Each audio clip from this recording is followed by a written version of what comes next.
আজকে আমি চলে এসেছি এসপ্ল্যানেডে হগ মার্কেটে। এসএস হগ মার্কেট, এটা হচ্ছে হগ মার্কেটের মেন গেট। কিছু আমি ফুল লাগবে, আর্টিফিশিয়াল ফ্লাওয়ার আমার কেকের অর্ডারের জন্য, আর কিছু কেক টপার সব কিছুর জন্য আজকে এখানে এসেছি।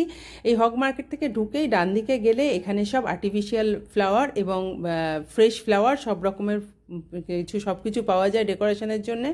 তাই এখানে এসেছি সেই সবগুলো কিনতে। নমস্কার, আমি সুজাতা। আপনি ভিডিওটা লাস্ট পর্যন্ত দেখে যদি ভালো লাগে ভিডিওটা লাইক করবেন, আর আপনি যদি আমার চ্যানেল নতুন হয়ে থাকেন তাহলে চ্যানেলটা সাবস্ক্রাইব করার অনুরোধ রইল। কত সুন্দর অর্কিড পাওয়া যাচ্ছিল, সব নানা রকম ফুল পাওয়া যাচ্ছিল। আমার তো দেখে মন ভরে যাচ্ছিল, ভীষণ সুন্দর, এত সুন্দর সুন্দর গোলাপগুলো, এত সুন্দর কালার সব। আমি হাঁ করে শুধু তাকিয়েই দেখছিলাম সব কিছু, কিন্তু আমার দরকারের জিনিসগুলো কিনতে হবে, তাই আমি সব একটা একটা দোকানে জিজ্ঞাসা করে আমার প্রয়োজন মতন সব জিনিস কিনে নিলাম। এবার ওখান থেকে বেরিয়ে পড়েছি।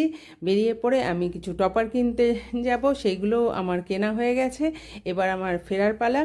এবার আস্তে আস্তে ফিরতে ফিরতে দেখছি কত কিছু পাওয়া যাচ্ছে, সব চারিদিকে তাকাতে তাকাতে আসছি, কত জিনিস, কত লোকজন কত কিছু কিনছে, জামা কাপড়, লিপস্টিক, কত সাজার জিনিস, কানের দুল। আমি আবার কানের দুলের দামও জিজ্ঞেস করলাম, 150 বললো, তবে আমি বার্গেনিং করিনি, জানি না কতটা কমে দেবে টেবে, সেসব আর জানা হয়নি, আমার কেনাও হলো না, যদিও আমি কিনিও নি।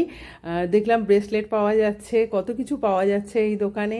তারপরে এগিয়ে চললাম, এগিয়ে চলতে চলতে এই মপগুলো আবার দেখতে পেলাম। আমি আগের ভিডিওতে দেখিয়েছিলাম এই মপগুলো, আমাকে একজন কমেন্টে জানতে চেয়েছিল এই মপ কোথায় পাওয়া যায়।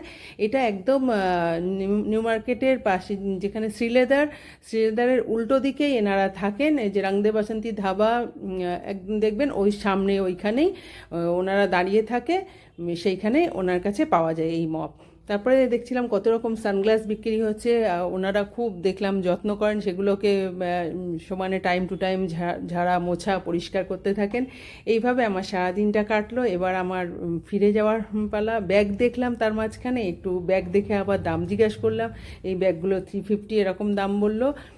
ব্যাস, আমি ক্যাব বুক করে নিয়েছিলাম, এবার ক্যাবে করে আমি বাড়ি ফিরবো। বাড়ি ফিরে এসেই আমাকে কেকটা কমপ্লিট করতে হলো। কেকটা 15 পাউন্ডের ছিল, সেটাকে কমপ্লিট করলাম। আর যে ডেকোরেশনগুলো কিনে নিয়ে এসেছিলাম, আর্টিফিশিয়াল ফ্লাওয়ার যা ডেকোরেশন, সেইগুলো দিয়ে কেকটা কমপ্লিট করলাম। আশা করছি ভিডিওটা আপনাদের ভালো লেগেছে। যদি ভালো লেগে থাকে তাহলে ভিডিওটা অবশ্যই লাইক করবেন, আর সঙ্গে থাকবেন। এরকমই আরও ভিডিও দেখার জন্য সাবস্ক্রাইব করবেন, আর পাশে থাকা বেল আইকনটা অবশ্যই প্রেস করে দেবেন, তাহলে আমি যখনই কোনো নতুন ভিডিও আপলোড করব তার নোটিফিকেশান আপনারা পেয়ে যাবেন এবং ওয়াচ করতে পারবেন। Thanks for watching.